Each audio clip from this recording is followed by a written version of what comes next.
So good morning guys और आपके क्रिक exam channel में आप सभी का स्वागत है। तो आज के इस वीडियो में 24 जून के इंपॉर्टेंट करंट अफेयर्स को हम लोग कवर करेंगे। तो देखिए हमारा पहला प्रश्न क्या है। हाल ही में जारी कॉस्ट ऑफ लिविंग सर्वे के अनुसार सबसे महंगा शहर कौन सा है? तो आंसर होगा एशगाबत।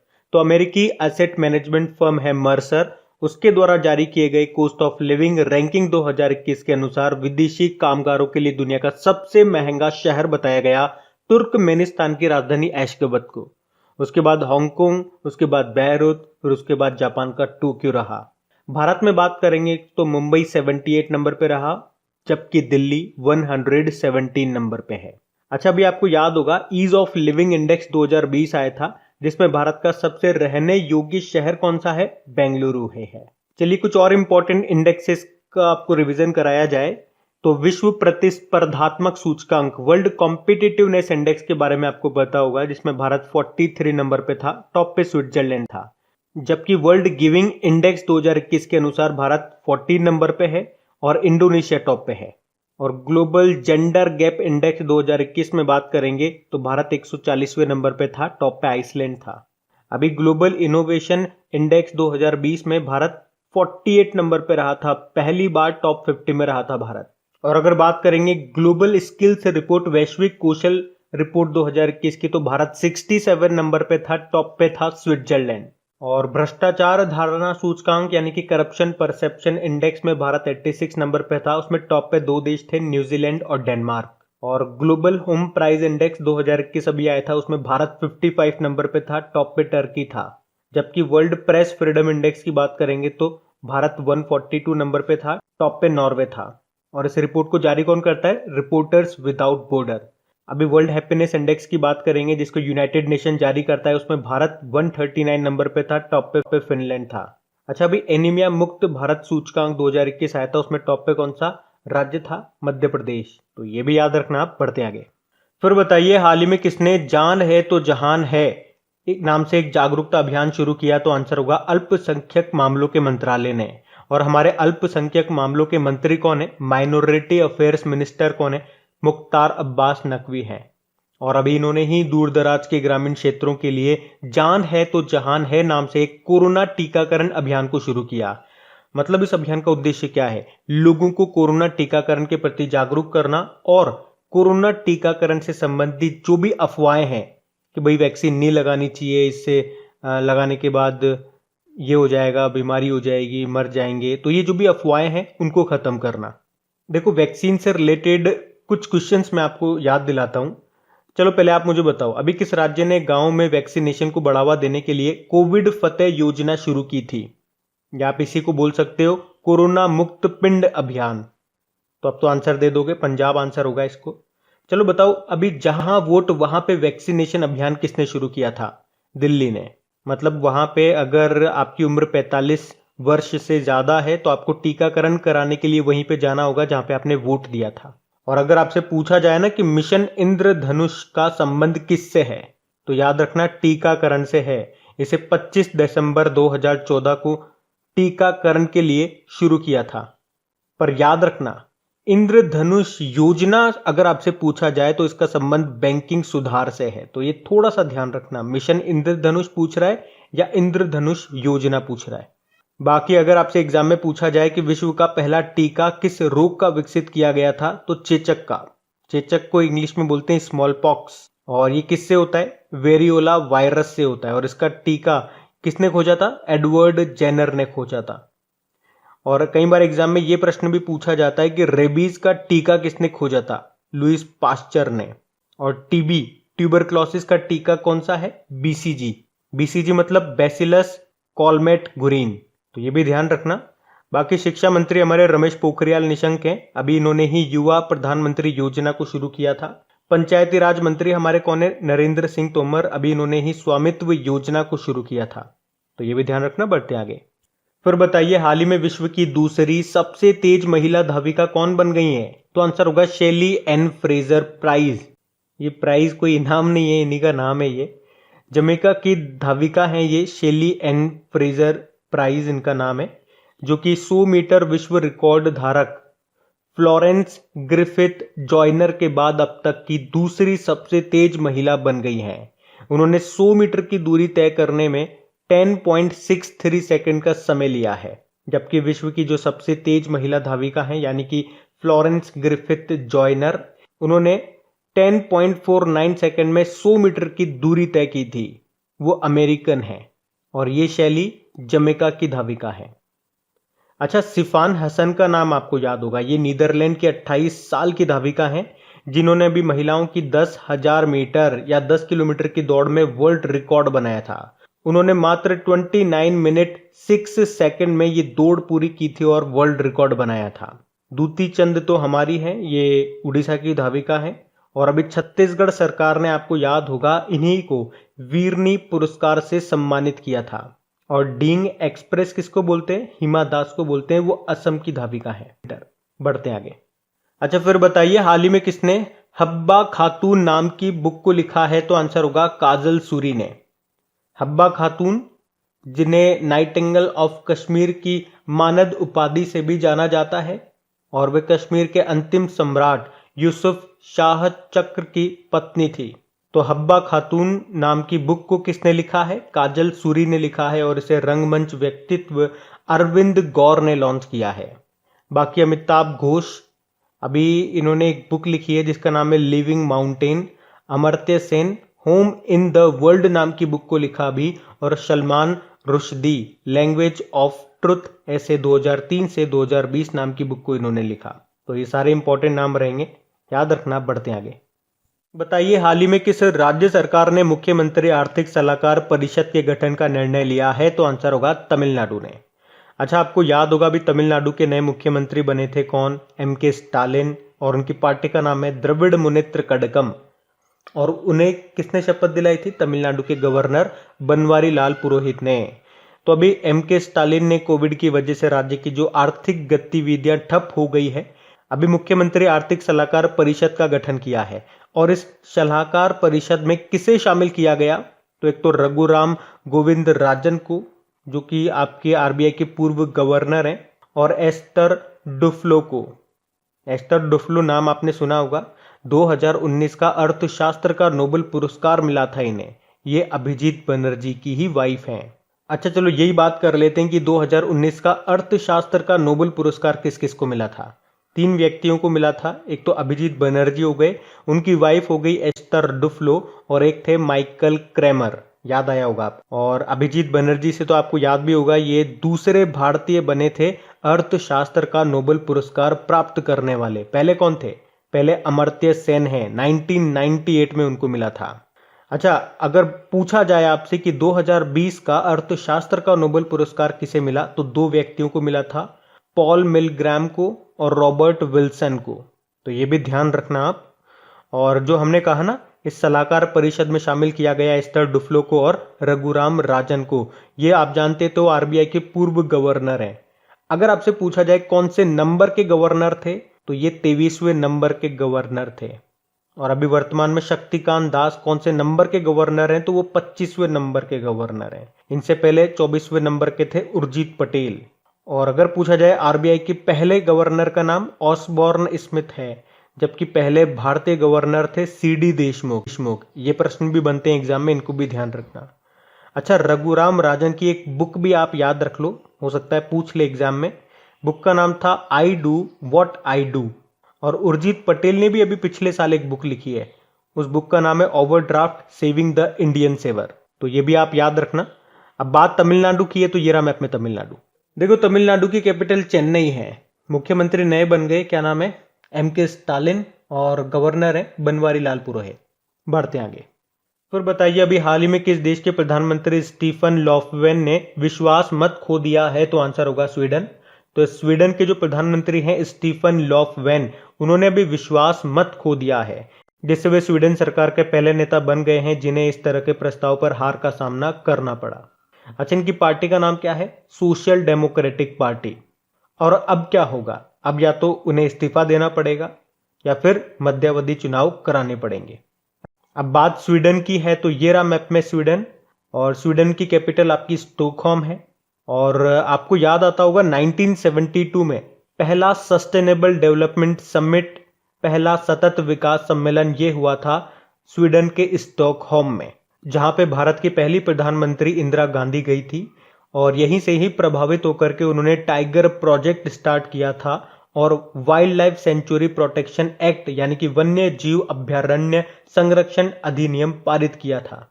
आपका ये वन्य जीव अभयारण्य संरक्षण अधिनियम कब आया था? 1972 में ही। और टाइगर प्रोजेक्ट कब शुरू हुआ था? 1973 में।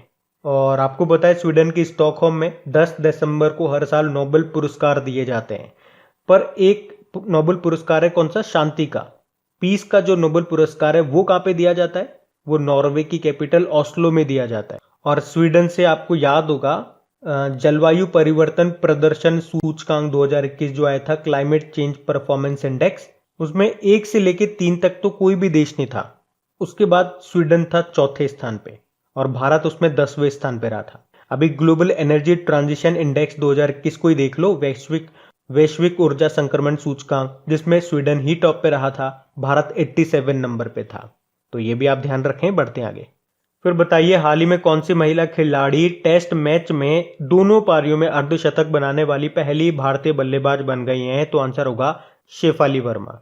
तो शेफाली वर्मा जो कि मात्र 17 साल की है और अभी जो भारत और इंग्लैंड के बीच में मैच चल रहा है उसमें ही उन्होंने अपने डेब्यू टेस्ट मैच की दोनों पारियों में अर्धशतक लगा दिया है और ऐसा करने वाली ये पहली भारतीय महिला क्रिकेटर है। और इसके अलावा मैं आपको बता दूं, वैसे हम लोगों ने पढ़ा भी था कि डेब्यू टेस्ट में सर्वाधिक रन बनाने वाली भारतीय महिला क्रिकेटर भी बनी है ये शेफाली वर्मा। अच्छा, मुझे एक प्रश्न का जवाब दो। अभी एक भारतीय क्रिकेटर है सुरेश रैना, उनकी ऑटोबायोग्राफी आई है, क्या नाम है उसका? बिलीव नाम से उनकी ऑटोबायोग्राफी आई है। और अभी हमने कल ही पढ़ा था कि किस भारतीय बल्लेबाज को 21वीं सदी का महानतम टेस्ट क्रिकेटर घोषित किया गया? तो सचिन तेंदुलकर को। जबकि बॉलर में बात करेंगे तो मुथैया मुरलीधरन रहे जो कि श्रीलंका के प्लेयर हैं। अभी भारतीय महिला क्रिकेट टीम के कोच कौन बने थे? रमेश पंवार बने थे। अच्छा, इस दशक की सर्वश्रेष्ठ महिला खिलाड़ी कौन रही है? एलिसा पेरी रही है जो कि ऑस्ट्रेलिया की है। बाकी स्मृति मंदाना, आपको याद होगा पिछले साल नवंबर में ही इक्विटास स्मॉल फाइनेंस बैंक की ये ब्रांड एम्बेसडर बनी थी। मिताली राज की बात करेंगे, अभी मार्च के महीने में ही हमने पढ़ा था, अंतरराष्ट्रीय क्रिकेट में 10,000 रन बनाने वाली पहली और दुनिया की दूसरी महिला खिलाड़ी बनी है ये। बाकी झूलन गोस्वामी ये ओडीआई में 200 विकेट लेने वाली विश्व की पहली महिला क्रिकेटर बनी थी। तो ये भी ध्यान रखना आप। बढ़ते आगे। अच्छा, फिर बताइए हाल ही में किस राज्य ने कोरोना से अनाथ हुए बच्चों की मदद करने के लिए आशीर्वाद योजना को शुरू किया? तो आंसर होगा उड़ीसा ने। तो अभी उड़ीसा सरकार ने कोरोना से अनाथ हुए बच्चों के भरण पोषण के लिए यह आशीर्वाद योजना शुरू की है। इसमें उन हर बच्चों को हर महीने 2500 रुपए की पेंशन दी जाएगी। अच्छा, आशीर्वाद योजना से आपको कुछ याद आता है क्या? पंजाब सरकार की भी है एक आशीर्वाद योजना, जिसमें वो गरीब परिवारों की लड़कियों को उनकी शादी के समय वित्तीय सहायता देती है। और अभी उस वित्तीय सहायता को उन्होंने बढ़ा दिया, 21,000 रुपए से बढ़ा करके उसे 51,000 रुपए कर दिया। तो वो भी आपको याद रखना है। अब यहाँ पे बात उड़ीसा की है, तो ये रहा मैप में उड़ीसा। देखो, उड़ीसा की कैपिटल भुवनेश्वर है, मुख्यमंत्री हो गए नवीन पटनायक और गवर्नर कौन है? गणेशी लाल है। अभी यहाँ के नए चीफ जस्टिस कौन बने थे? एस मुरलीधर बने थे। अभी आपको याद होगा उड़ीसा सरकार ने मनोज दास अंतरराष्ट्रीय साहित्य पुरस्कार प्रदान करने की घोषणा की है। अभी यहीं पे ही गोप बंधु संपदिका स्वास्थ्य बीमा योजना शुरू की गई थी। और भारत की पहली चेस एकेडमी शुरू होगी उड़ीसा के भुवनेश्वर में। और उड़ीसा के भुवनेश्वर में ही देश का पहला फायर पार्क का उद्घाटन किया गया। और याद रखना 2023 में जो आपके हॉकी वर्ल्ड कप होंगे ये उड़ीसा में होंगे, उड़ीसा के भुवनेश्वर और राउरकेला में। और आपको याद है राउरकेला में भारत का सबसे बड़ा हॉकी स्टेडियम बन रहा है, जिसका नाम अभी बिरसा मुंडा स्टेडियम रखा गया है। उसके अलावा जनजातीय हॉस्टल्स के लिए ISO सर्टिफिकेट पाने वाला पहला राज्य आपका उड़ीसा ही है। अच्छा, भूमिहीन किसानों को लोन देने के लिए उड़ीसा ने कौन सी योजना शुरू की थी? बलराम योजना। यहीं पे आपको सतकुशिया टाइगर रिजर्व मिलेगा, सिमलीपाल टाइगर रिजर्व मिलेगा, एक भीतरकनिका नेशनल पार्क भी एग्जाम में पूछा जाता है, वो भी आपको मिलेगा उड़ीसा में। और ये जो आप देख रहे हो ये चिल्का लेक है, भारत की सबसे बड़ी और दुनिया की दूसरी सबसे बड़ी खारे पानी की तटीय झील है ये। और याद रखना ये भारत की पहली रामसर साइट भी है, 1981 में इसे दर्जा मिला था। वैसे वर्तमान में हमारे पास टोटल 42 रामसर साइट्स हैं। 42 नंबर की बनी थी लद्दाख की तसोकर झील। और इसी चिल्का लेक में आपको नलबाना पक्षी अभयारण्य भी मिलेगा। और यहाँ पे कौन सी डॉल्फिन पाई जाती है? इरावदी डॉल्फिन मिलती है, याद रखना ये। बढ़ते हैं आगे। फिर बताइए, हाल ही में उत्तर प्रदेश सरकार ने नोएडा में एक शूटिंग रेंज का नाम किसके नाम पर रखने की घोषणा की है? तो आंसर होगा चंद्रू तोमर। चंद्रू तोमर, इनको शूटर दादी के नाम से भी जाना जाता है और अभी उत्तर प्रदेश सरकार ने नोएडा में एक शूटिंग रेंज का नाम इन्हीं के नाम पर रखने की घोषणा की है। वैसे अभी हमने पढ़ा था कुछ समय पहले इनका कोविड-19 के कारण निधन हो चुका है। तो ये जो शूटर दादी थी, इन्होंने 60 साल की उम्र में प्रोफेशनल शूटिंग स्टार्ट की थी और कई राष्ट्र प्रतियोगिताओं में पदक भी जीते थे और उन्हें दुनिया की सबसे उम्रदराज निशानेबाज माना जाता है। इनके ऊपर एक मूवी भी बन चुकी है जिसका नाम है सांड की आंख। अगर आपसे पूछा जाए कि सांड की आंख के डायरेक्टर कौन है, तो तुषार हीरानंदानी है, याद रख सकते हैं आप। अटल बिहारी वाजपेयी के नाम पे तो अभी कई सारी चीज़ों के नाम रखे जा चुके हैं, जैसे कि उत्तर प्रदेश का एकना स्टेडियम है, उसका नाम अटल जी के नाम पे रखा गया। उत्तर प्रदेश का ही हजरतगंज चौक है, उसका नाम अटल चौक रखा गया। और हिमाचल प्रदेश का रोहतांग सुरंग है, उसका नाम अटल जी के नाम पे रखा गया, अटल सुरंग। बाकी सुषमा स्वराज, एक तो हरियाणा का अंबाला बस स्टैंड है, उसका नाम सुषमा स्वराज जी के नाम पे रखा गया। एक प्रवासी भारतीय केंद्र का नाम सुषमा स्वराज भवन रखा गया। एक आपको याद होगा विदेश सेवा संस्थान का नाम सुषमा स्वराज विदेश सेवा संस्थान रखा गया था, तो ये भी आप ध्यान रख सकते हैं। बढ़ते हैं आगे। फिर बताइए, हाल ही में दिल्ली स्पोर्ट्स यूनिवर्सिटी की पहली कुलपति किसे नियुक्त किया गया? तो आंसर होगा कर्णम मल्लेश्वरी। और इनका नाम मैंने आपको कई बार बताया है कि ओलंपिक में पदक जीतने वाली ये पहली भारतीय महिला हैं। वैसे ये एक वेटलिफ्टर है, पूछा जाए कि ये क्या है तो ये एक वेटलिफ्टर है। और अभी दिल्ली की स्पोर्ट्स यूनिवर्सिटी जो जल्द ही शुरू होने वाली है और उसकी पहली कुलपति किसे बनाया गया? कर्णम मल्लेश्वरी को बनाया गया, आपको ये याद रखना है। ये भारत की पहली महिला वेटलिफ्टर है जिन्होंने सन 2000 का जो सिडनी ओलंपिक है उसमें ब्रोंज मेडल जीता था। इन्हें कई इंपॉर्टेंट अवार्ड भी मिल चुके हैं, जैसे कि 1994 में अर्जुन अवार्ड मिला था इनको, 1990 राजीव गांधी खेल रत्न पुरस्कार इनको मिला था और 1999 में ही पद्मश्री भी इनको मिल चुका है। बाकी सूरज सिंह माथुर स्वतंत्र भारत के पहले एथलीट थे, ये निधन हो गया अभी इनका। निर्मल मिल्खा सिंह की वाइफ थी ये, इनका भी अभी निधन हो गया। ये भारतीय महिला वॉलीबॉल टीम की पूर्व कप्तान भी रह चुकी हैं। बाकी मिल्खा सिंह जो लेजेंडरी थे उनका भी अभी निधन हो चुका है। बढ़ते आगे। फिर बताइए, हाल ही में $2 ट्रिलियन के बाजार पूंजीकरण मार्केट कैपिटलाइजेशन को हासिल करने वाली दुनिया की तीसरी कंपनी कौन सी बनी? तो आंसर होगा माइक्रोसॉफ्ट। तो अभी माइक्रोसॉफ्ट ये 2 ट्रिलियन के मार्केट कैपिटलाइजेशन को हासिल करने वाली अमेरिका की तो दूसरी और दुनिया की तीसरी कंपनी बन गई है। इसके अलावा आपको बता दूं कि जो सऊदी अरामको है वो ये कीर्तिमान हासिल करने वाली पहली, और जो एप्पल है वो दूसरी कंपनी बनी थी। अभी आपको याद होगा दुनिया के सबसे वैल्यूएबल ब्रांड की जो लिस्ट आई थी उसमें टॉप किया था अमेजन ने। बाकी माइक्रोसॉफ्ट, इसकी स्थापना 1975 में हुई, वॉशिंगटन यूएस में इसका हेडक्वार्टर है और इसके सीईओ सत्या नडेला है। बाकी गूगल के सीईओ सुंदर पिचई हैं, एप्पल के टिम कुक हैं ही सही, और अमेजन के नए बन गए एंडी जेसी उनका नाम है। बढ़ते आगे। फिर बताइए, हाल ही में अंतरराष्ट्रीय ओलंपिक दिवस ये कब मनाया गया? तो आंसर होगा 23 जून को। तो हर साल 23 जून को इंटरनेशनल ओलंपिक डे के रूप में मनाया जाता है और ये दिन ओलंपिक खेलों में अधिक से अधिक लोगों को भाग लेने के लिए प्रोत्साहित करने और इस आयोजन के बारे में जागरूकता फैलाने के लिए मनाया जाता है। इसकी थीम रही है stay healthy, stay strong, stay active. अच्छा, इंटरनेशनल ओलंपिक कमेटी का हेडक्वार्टर कहाँ पर है? लुसेन स्विट्जरलैंड में है और इसके अध्यक्ष है थॉमस बाक। वैसे 23 जून को संयुक्त राष्ट्र लोक सेवा दिवस, United nation public service day भी मनाया जाता है और 23 जून को ही अंतर्राष्ट्रीय विधवा दिवस, इंटरनेशनल विडो डे भी मनाया जाता है। और देखिए, आपको बताया जब भी इंपॉर्टेंट डे वाला क्वेश्चन आता है उस महीने के सारे इंपॉर्टेंट डेज में आपको रिवाइज कराता, लेकिन आज वीडियो बनने में बहुत ज्यादा टाइम हो गया इसलिए मैं आपको रिवाइज नहीं करा रहा हूं। और हाँ, सबसे इंपॉर्टेंट बात, जो भी आपकी इंपॉर्टेंट डेज वाली जो क्विजेज हैं और जो भी क्विज वगैरह हैं आपकी सारी अपडेट हो रही है अब धीरे धीरे। जैसे डेज की तो हो चुकी है, तो वहां जाकर के आप क्विज वगैरह लगा लिया करो, है ना, ताकि आपका अच्छे से रिवीजन होते रहे। लेकिन उसके लिए आपकी क्रेक एग्जाम एप्लीकेशन उसे अपडेट जरूर कर लेना। अपडेट नहीं करोगे तो आपको नई क्विज मिल नहीं पाएगी, है ना, फिर आप कहोगे हमें मिल नहीं रही है। तो अपडेट जरूर कर लेना पहले। तो अब बात करेंगे कल के वीडियो में पूछे गए प्रश्न के उत्तर की। तो कल के वीडियो में आपसे क्या पूछा था, अभी किसे प्रतिष्ठित सेंट्रल यूरोपीय यूनिवर्सिटी ओपन सोसाइटी पुरस्कार से सम्मानित किया गया? तो आंसर होगा के शैलजा को। केरल की पूर्व स्वास्थ्य मंत्री थी ये। आप सभी ने प्रश्न का बिल्कुल सही उत्तर दिया। और गाइज अगर सेशन अच्छा लगा तो इसे लाइक जरूर करना और अपने दोस्तों के साथ में जो भी आपका स्टडी ग्रुप हो गया या अगर टेलीग्राम यूज करते हैं तो वहां पे इसको शेयर एक बार जरूर कर देना। प्लीज प्लीज प्लीज रिक्वेस्ट है आपसे।